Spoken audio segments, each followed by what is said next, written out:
going on, people? We are Tottenham TV here, back again for another preview stream for you guys as Spurs have a massive game on the weekend against Everton at home.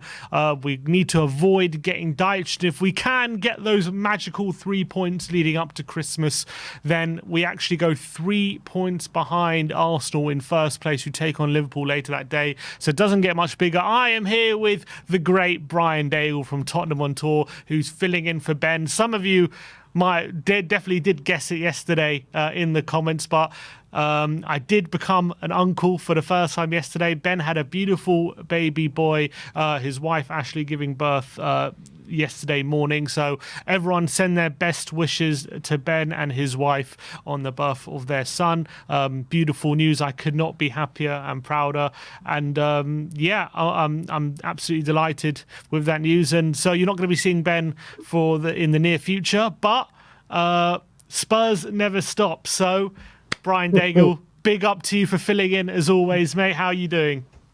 Well, first of all, mazel tov, Uncle Simeon, and mazel tov to all of your family and Ashley's family on the arrival of their child. Congratulations to Ashley and Ben and everyone associated with the families.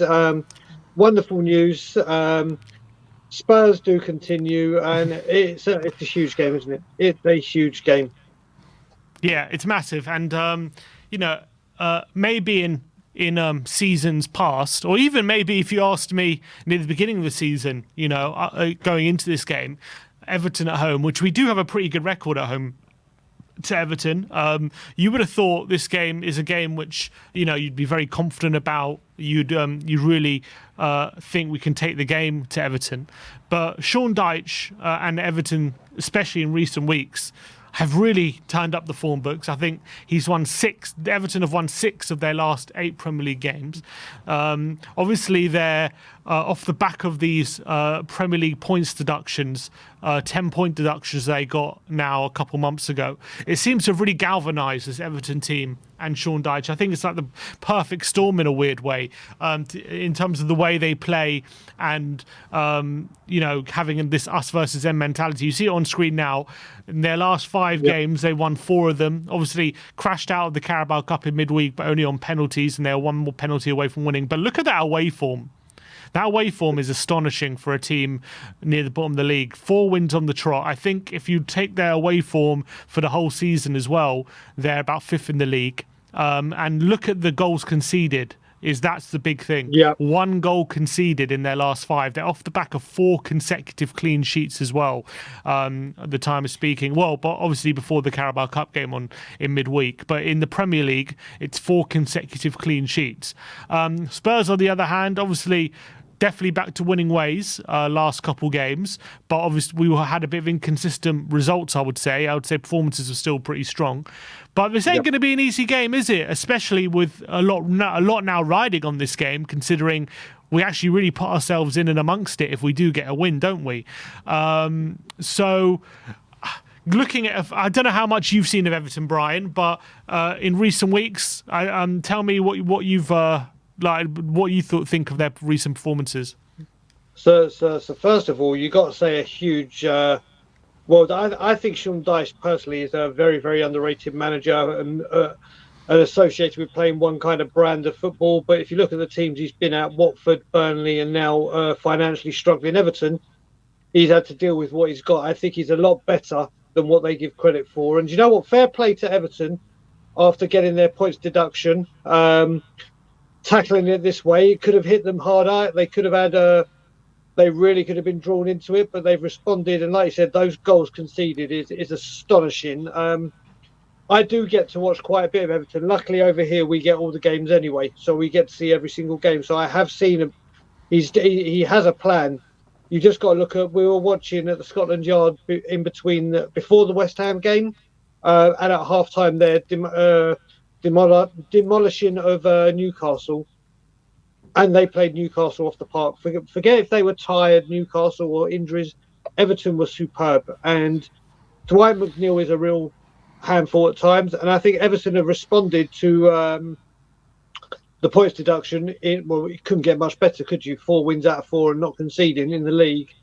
they're going to be a tough challenge. But on a positive note for us, how you started that, if you said to any Spurs fan, including myself, before Christmas, if we win this game, we'd be 3 points behind the leaders, bearing in mind they're playing later, I think every single Spurs fan would say, what you're talking about, and would bite your hand off for it. So we're in a very, very good position as well.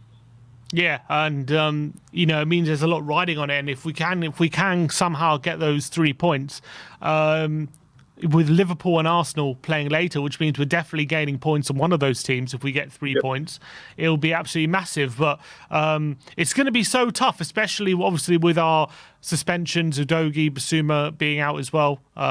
That's going to make it even more difficult in terms of who play at left back. But looking at Everton, without that points deduction, they'll be sitting on 26 points and above Chelsea in 10th right now. Probably in the conversation for Europe, they'll be 2 points behind Man United. Only 3 points behind Newcastle, which, considering what a decent season Newcastle have had, would be very, very surprising. I mentioned we have a fairly good record against Everton. We are, if you look at the head-to-head in the last 5, we are unbeaten in 5, but actually we've only won 2 of them. A lot have been a few draws. Obviously, we beat them 5-0. That was under Conte, I remember, March 22. Last season, we beat them at Tottenham Stadium. Then we had that embarrassing 1-1 draw, if you remember, at the back end of last season when we were 1-0 up. Everton were down to 10 men. And we couldn't hang on even against 10 men. I remember Lucas Moura gets himself sent off. We ended up drawing the game 1-1. But obviously, it's going to be probably a different prospect facing this Everton team than it has been in recent seasons. Is this the best Everton have been since maybe post-Moyes, do you reckon? I think so. I mean, form-wise, I think it's a lot longer. You have to go back, but they got 4 wins back-to-back. And that was with, like we said, they have been very financially challenged the last couple of years. It is going to be an extremely tough game. As you said, I think I'm more interested to know what Dyche's record as a manager is against us, not just Everton's. But this is going to be, if someone had said this game before the deduction, I would have said quite an easy 3 points. At Spurs, I would have strongly favoured us. I still do favour us, but I think this game is going to be a lot tougher than we thought it would be, because we all know what a bit of form and confidence can do to a team, and I don't think there's a team feeling more confident than Everton right now, back on the back of the results. Yeah, and I kind of agree. Obviously, we're going into this favourites, even though Everton are in great form. Spurs will be favourites going into this game, but you can't look past how Everton play. 4 clean sheets in a row, and as well, the last time we played a team who play in a similar vein to Everton, West Ham, you could argue, have a similar style of play, and we kind of we lost to them at home, and we ended up probably struggling to create the chances we should have created, and we ended up shooting ourselves in the foot. So obviously nothing can be taken for granted here, going into this game at home to Everton. I really am. I honestly, if you told me we're not going to end up getting 3 points and we're probably going to not win, I wouldn't even be surprised. I don't think it would be a shock result if Spurs failed to beat Everton on Saturday, which is testament to what Sean Dyche is, how he's playing. Looking at their team here, which we're probably predicting they're going to play, a bit of a 4-3-3, very tough in the middle. Onana, Idrissa Gueye, Ghana, very aggressive midfield, which they like to adopt. Obviously, that back line has kept 4 consecutive clean sheets in a row, which is really impressive. Mykolenko has been a massive surprise this season with his performances at left back. Pickford has been making some brilliant saves. And then going forward, I don't think they've been that impressive going forward, but one player I do want to highlight who's been really great in recent weeks is Dwight McNeil out on the left. He's like an old school left winger. I would even say he's like a modern day Stuart Downing, how I would describe someone like Dwight McNeil. That's not like a bad comparison. Not like the paciest player, but one who is decent at taking people on. He's got a sweet left foot who's got a good strike on him, a good cross on him, takes a lot of set pieces as well. That's kind of the player I would compare him to, and maybe he's taken him a while to really find his form at Everton. But recent weeks, I think he's really starting to contribute regularly going forward, and he's got a few goals and getting a regular assist now. So, what have you made of him in recent weeks? Well, with him, what I will say with him is he's kind of giving me vibes of what Damari Gray was doing for the last couple of years. There was that one player that they looked to for the inspiration, for that bit of magic, for that 90th minute, or that killer shot to get the point. And Dwight McNeil is most certainly that in the attacking wise. I think when he started coming through at Burnley, I think I even came on this channel and said I wouldn't mind signing him.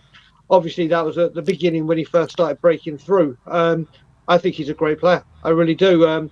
But you look at Everton now, when we were talking just now about is this the strongest? I think it's the most together we've seen with Everton. There's always been a chink in the armour. You look at it, you mentioned that defence. I am a massive fan of Branthwaite. I honestly think that kid is one of the brightest defenders England will bring through in recent history. I think he's that good. They've looked great. Like I said, their midfield, you know what you're going to get. Decore, I believe, is out, isn't he? So that's going to be a massive miss for Everton. Massive. But Onana and Gay are fantastic midfielders in their own right.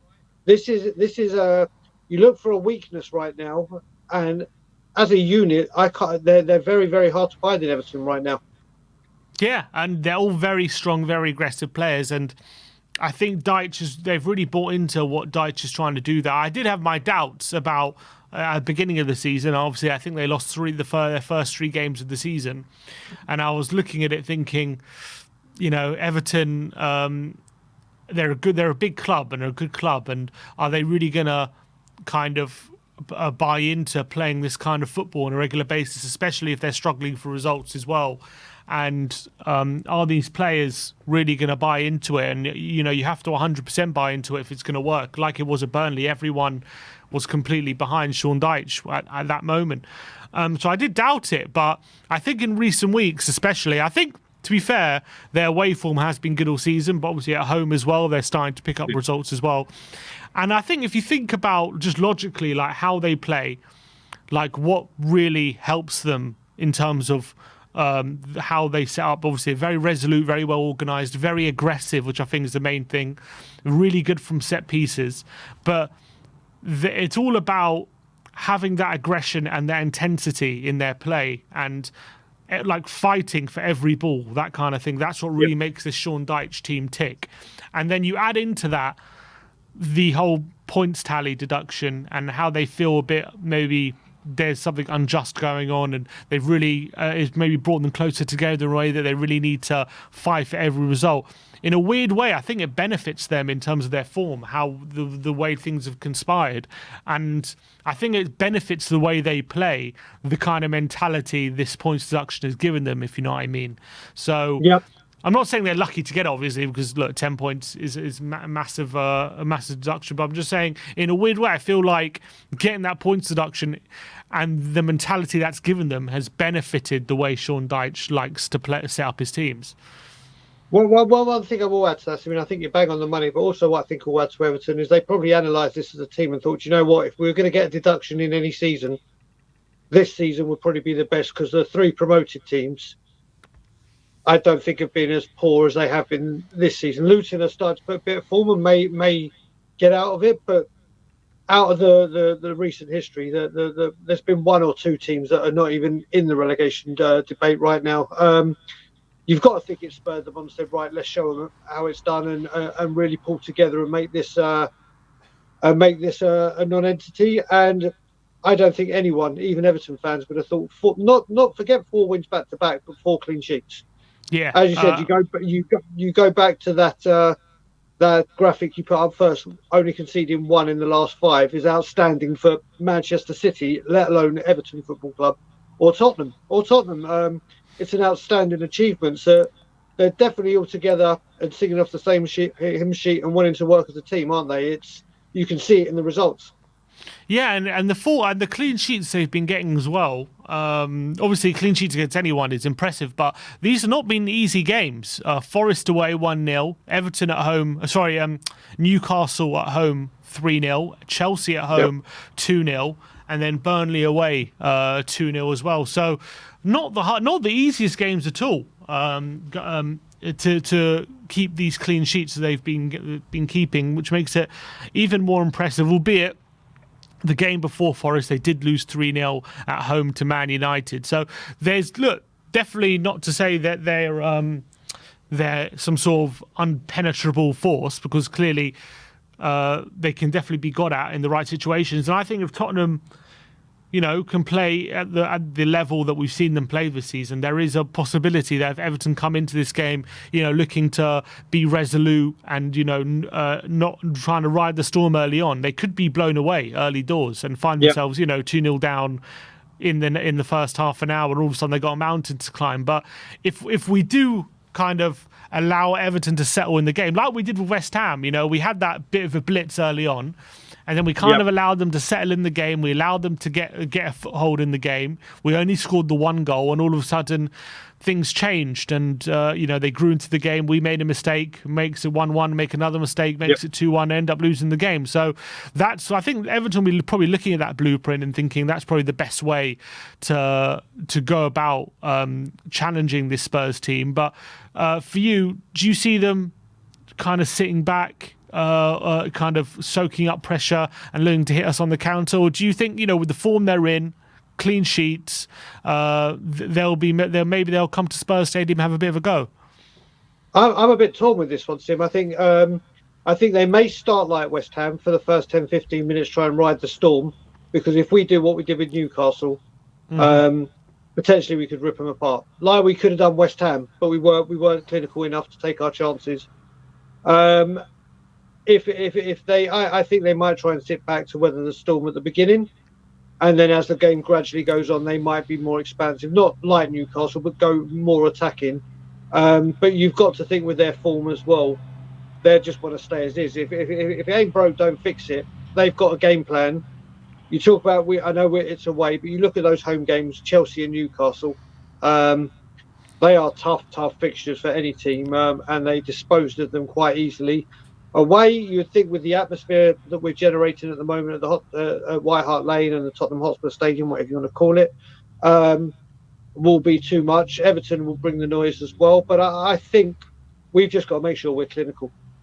And I will say one thing: Jordan Pickford seems to. Sorry, Tim, just quickly. I was about to say Jordan Pickford seems to make save after save after save against us, and really, as always with goalkeepers. And he's in a good bit of form as well. 4 clean sheets have got to be giving him all the confidence in the world. So the question about how I think they're going to play, I think it's going to be a combination of how Newcastle and West Ham played. Just with a bit more confidence. But looking at the last few games, actually, we've had, probably all the way going back to the Wolves game. Even the Wolves game, actually, you could probably say. But probably every game, or probably even before the Palace game. I'm just going for our fixtures, and I'm just thinking about how those games have gone. And in pretty much every game, we've had a quick start to these games, which was actually a bit of like in the beginning of the season. I think it was a bit of a different problem. I remember we were complaining where we wouldn't start that quick, and then second half would come on strong. I remember at the beginning of the season. But if you look about, our last, this is I think 7 fixtures in the Premier League. Chelsea, we went 1-0 up, nearly 2-0 up very early before letting the opposition back in the game. Wolves, we went up in the first couple minutes. Aston Villa, we had that plethora of chances in the first 20 minutes and we didn't take them. Man City, we went 1-0 up in the first 15 minutes. Yep. West Ham, again, loads of chances early on and went 1-0 up in the first 20 minutes. Newcastle, 2-0 up in the first 25 minutes, I think it was, or half an hour. And Nottingham Forest, we had a bit of a quick start to that game. We had a couple of chances early on before, obviously, Forest came back into it, and we can see it. We only scored on the stroke of half time, but that's probably the exception in terms of even then, I would say we did create a lot of chances. So the last 7 games, we definitely have form for starting quickly and creating chances. We don't always take the chances, but obviously we've gone 1-0 up in our last 7 games, last 8 games as well. In fact, we've gone 1-0 up in every game apart from 2 games this season, which is the 2 games were Brentford away and Arsenal away. Are the only 2 games this season that we haven't taken the lead, which is actually quite astonishing to think about. But that's going to be very important tomorrow because, especially with Everton's clean sheet record, if we can immediately get a goal and, just make sure that you break their resolve early on, that could definitely go a long way to kind of breaking that resistance they've had over the last 5 games. Because the longer the game goes on and they don't concede, they're going to gain more confidence off the back of, the 5-4 clean sheets in a row. And that's always very important for a team, just having that confidence that, look, we're not going to concede today. We have this feeling before. So if we can take the lead and really take them to the sword early on, I really think that goes a long way to getting the result in this game. Yeah, I'm in complete agreement with you. There's not much more I can add to that. I mean, the Forest game, I think I see it slightly differently. The Forest, we didn't start quickly, or we were starting brightly, and then Johnson got his injury, and we had to adapt to that. And then the rest of that first half was quite dull, in my opinion. And we got the goal right at the end of the first half with Richarlison. That's what we've got to make sure we don't do. I believe from what I heard, and obviously you'll go into it shortly, we may have a clean bill of health from Forest. Like, everyone should be available that was there. And I think Brennan Johnson has been since being on the right, has been much more improved. And I think we've got to use our pace. We do have a lot of pace when he's there, and Porro's passing range, and we have to capitalise. And I think they're going to be vital. Yeah, 100% agree. And I just think that Everton, they're going to want to come in and dig deep and frustrate us. So if we can get an early goal, they haven't shown a capability recently of coming back from behind. They might be, I'm sure they're capable of it, but I'm just saying recently their wins have been from clean sheets. So if we take the lead early, I'll definitely ask different questions of this this very resolute Everton team. So it's going to be very interesting. And of course, going into this game, needing those 3 points to put pressure on the top 2 really does add that extra element as well. Albeit Villa could go top if they win later tonight against Sheffield United. So that also, but it really just keeps this title race so wide open if Spurs get the victory, which makes it even more crucial going into the game on Saturday. Brian, then, look, based on everything we've said, actually, no. Before we get into match predictions, let's just talk about a few quotes Ange has had to say in his presser. He had some interesting stuff to say.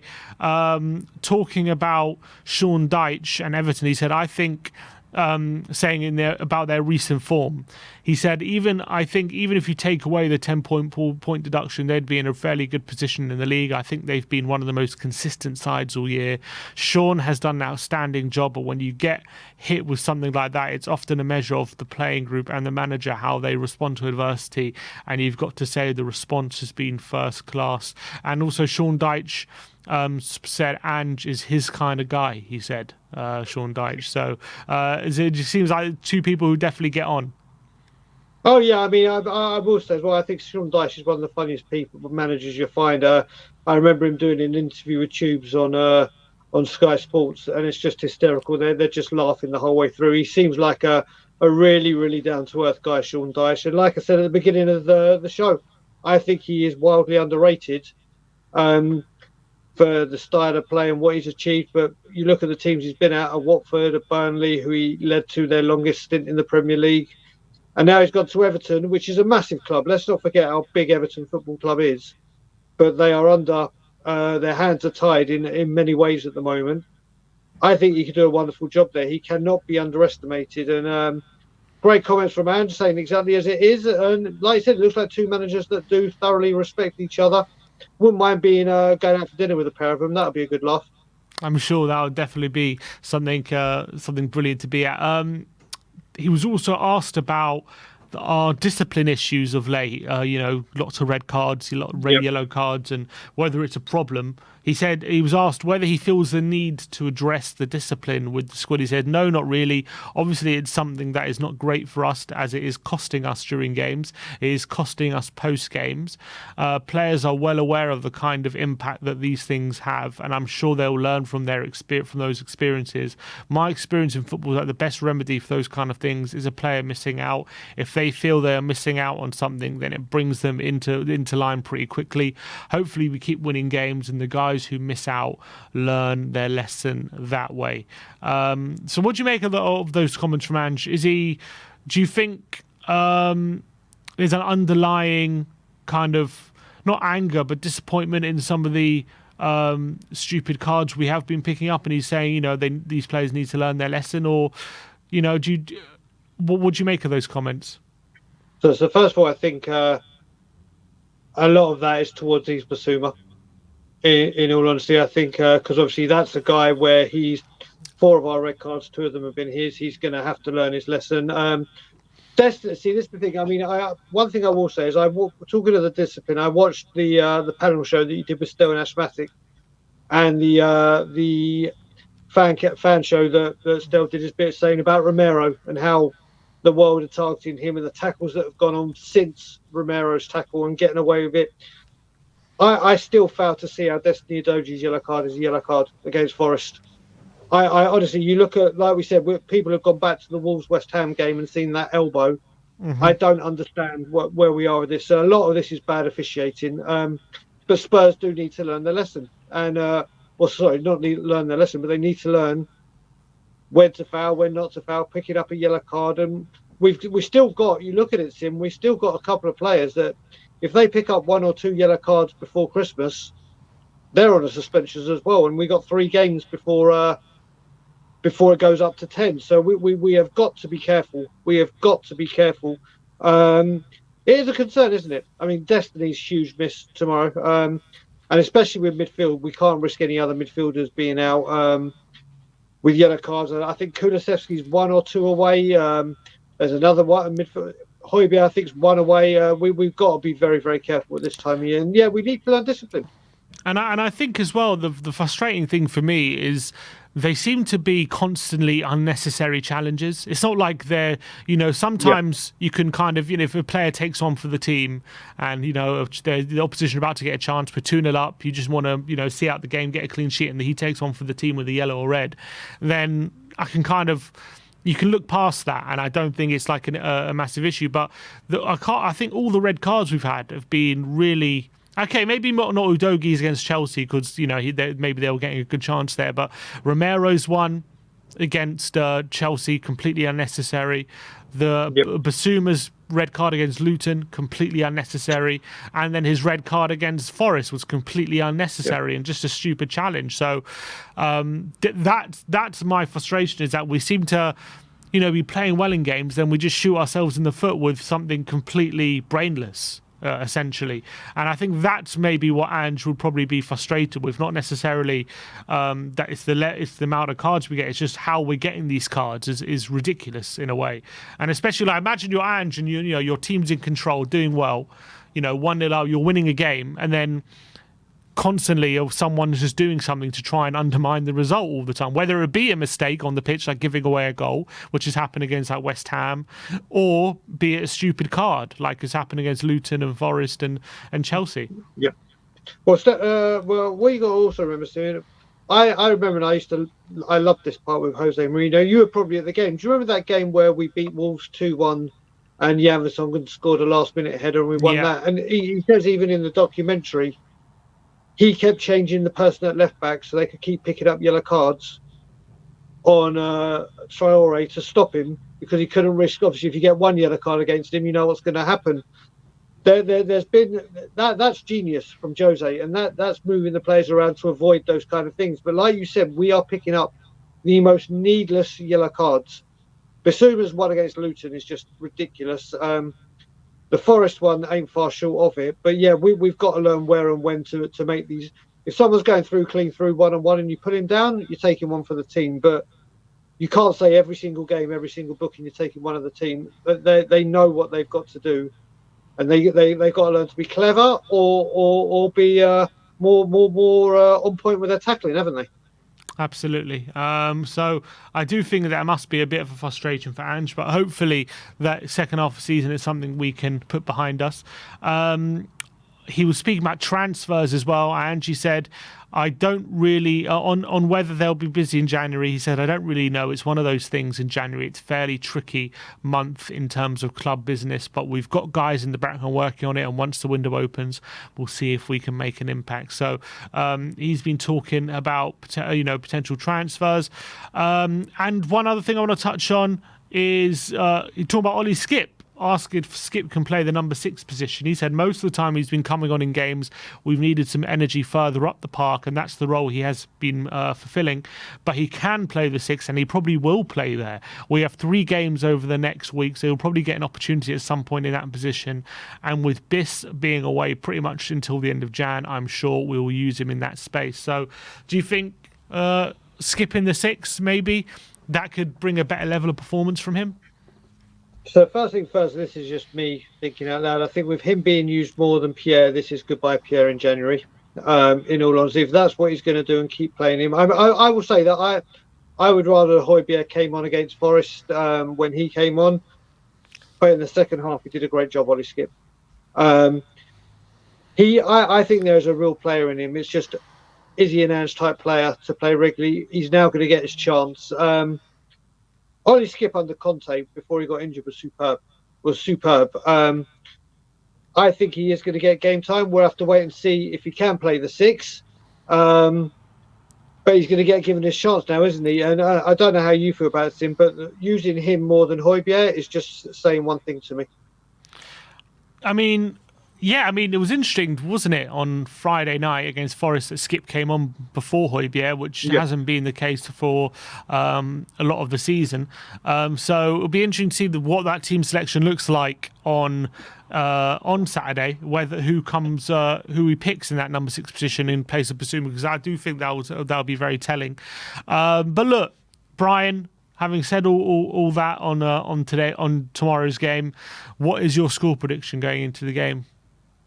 So just very quick, one more thing I'll add about the Højbjerg Skip thing is if you look at it, it could also be a masterstroke from Postecoglou, because in my opinion, Pierre-Emile Højbjerg has been brilliant when he comes off the bench and seeing a game out, and maybe he's thinking to himself, do you know what, you're better for me and you have more influence and a better impact in the game from the bench. So that's why who knows, but for the result, I'm going for a very hard-fought 3-1 win. I think it'll be 1-1 for quite a while, and then nearer the end of the game, we'll overpower them and get 2 late goals. In my prediction, in my Premier League predictions, I said 2-0 Spurs. I just got a feeling that Everton are going to want to play in a similar fashion to how they have done, and it's got them results, but I do feel like the way Spurs play, we're going to really put the pressure on early. And if we can break that resolve early on, I think Everton are going to struggle to, unless they stay in the game, they're going to struggle to really get back in the game, I feel, in this one. But if Everton do take the lead, I feel like we will struggle a lot, to be honest. So I think the first goal is absolutely crucial in this game. Yep. I think Spurs have got that first goal in every game this season, bar 2 games. So I'm going to bank on them to get it again, and I'm going to bank on them to go on to win the game. So I've gone for 2-0. Brian's gone for 3-1. Let us know in the comment section below what all your score predictions are.